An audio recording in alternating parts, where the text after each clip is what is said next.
Insurance regulator IRDAI के master circular के लागू होने के बाद से लाइफ इंश्योरेंस एजेंट्स की मुश्किलें लगातार बढ़ती जा रही हैं। लाइफ इंश्योरेंस कंपनी का प्रत्येक नया नियम डायरेक्टली या इनडायरेक्टली एजेंट्स को ही नुकसान पहुंचाने वाला है। लाइफ इंश्योरेंस एजेंट्स को इस सेक्टर की रीढ़ की हड्डी कहा जाता है। आज LIC जैसी इंश्योरेंस कंपनी जिन ऊंचाइयों को छू रही हैं, वो उनके एजेंट्स की मेहनत का ही परिणाम है।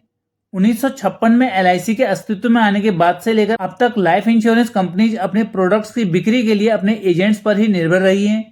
इसका परिणाम यह है कि इंश्योरेंस कंपनीज को मिलने वाला 90% से भी अधिक बिजनेस एजेंट्स के माध्यम से ही आता है। इसके बदले इंश्योरेंस कंपनीज अपने एजेंट्स को प्रोडक्ट और पॉलिसी टर्म के अनुसार 2% से 28% तक कमीशन देती हैं। एजेंट्स को पॉलिसी के दूसरे वर्ष से मैच्योरिटी तक मिलने वाला कमीशन इतना कम होता है कि उससे एजेंट के एक्सपेंसेस ही पूरे नहीं हो पाते। इस प्रकार एजेंट को मिलने वाला फर्स्ट ईयर कमीशन ही उसकी आय का मेन सोर्स है, जिससे उसका जीवन यापन हो पाता है। फर्स्ट ईयर कमीशन और रिन्यूअल कमीशन के अलावा इंश्योरेंस एजेंट को बीमा कंपनी से कोई और सुविधा नहीं मिलती, जैसे कि medical insurance, EL, CL, fund या अलाउंसेज इत्यादि। फिर भी 14 लाख एजेंट्स LIC से जुड़े हैं और इस कमीशन मात्र से अपना जीवन यापन करने की कोशिश कर रहे हैं। 1 अक्टूबर 2024 को IRDAI के मास्टर सर्कुलर लागू होने के बाद बीमा कंपनी पर जो भी फाइनेंशियल भार पड़ा, उन्होंने वो अपने एजेंट्स पर डालने की कोशिश की। इस सोच के साथ एजेंट कमीशन को 20% तक यानी पहले से 7% तक कम किया गया। जहां इंश्योरेंस एजेंट्स इस बढ़ती महंगाई में उम्मीद में थे कि उनके कमीशन को बढ़ाया जाएगा, वहां उनके साथ कुछ ऐसा हुआ जो उन्होंने सोचा भी नहीं था।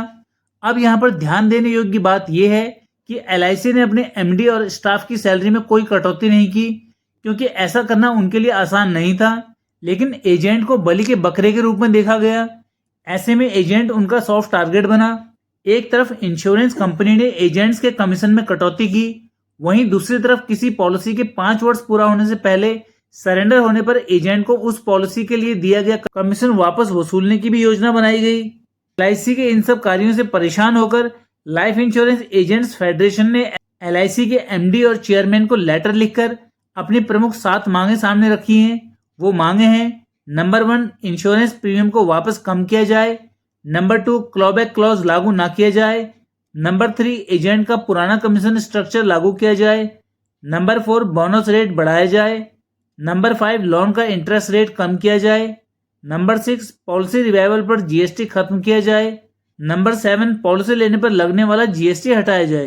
वास्तव में अब LIC एजेंट्स को LIC से ये मांग करनी चाहिए कि वो उनके कमीशन को अलग अलग तरीकों से कम करने के बजाय एक बार में ही पूरी तरह समाप्त कर दे और इसके बदले एजेंट्स को मिनिमम 20,000 रुपये सैलरी प्लस इंसेंटिव और जो तमाम सुविधाएं वो अपने स्टाफ को दे रहे हैं वो मिलें। कहने को तो LIC अपने एजेंट्स को क्लब मेंबर बनने पर कई तरह के फायदे देने की बात करती है, वहीं दूसरी तरफ उन फायदों और एजेंट्स के बीच मुश्किल शर्तों की ऊंची दीवार भी खड़ी कर दी जाती है।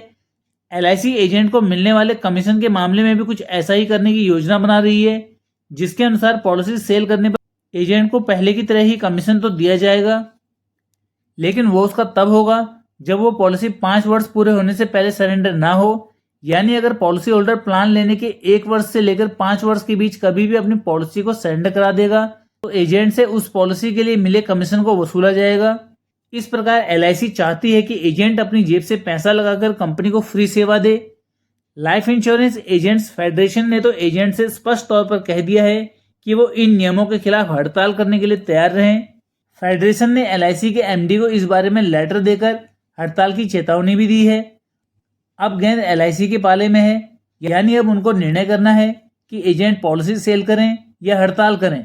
वैसे तो हड़ताल का ना होना ही सबके हित में है, लेकिन अगर हड़ताल करना ही आखिरी विकल्प बचे तो फिर एजेंट्स को हड़ताल कुछ इस अंदाज में करनी होगी कि LIC के लिए ये एक सबक बन जाए, यानी जब तक मांगे ना मानी जाएं तब तक एजेंट्स को पूरी तरह से काम से दूरी बनानी चाहिए। इस प्रकार बड़े नुकसान से बचने के लिए छोटा नुकसान उठाना ही होगा।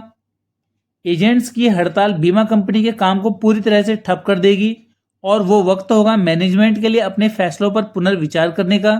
एक एजेंट के तौर पर क्या आप इस हड़ताल का हिस्सा बनने को तैयार हैं? कमेंट करें। वीडियो में दी गई जानकारी पसंद आने पर इसे लाइक करें और चैनल को सब्सक्राइब करें। मिलते हैं अगली वीडियो में इसी तरह की कुछ नई जानकारियों के साथ। पूरा वीडियो देखने के लिए धन्यवाद।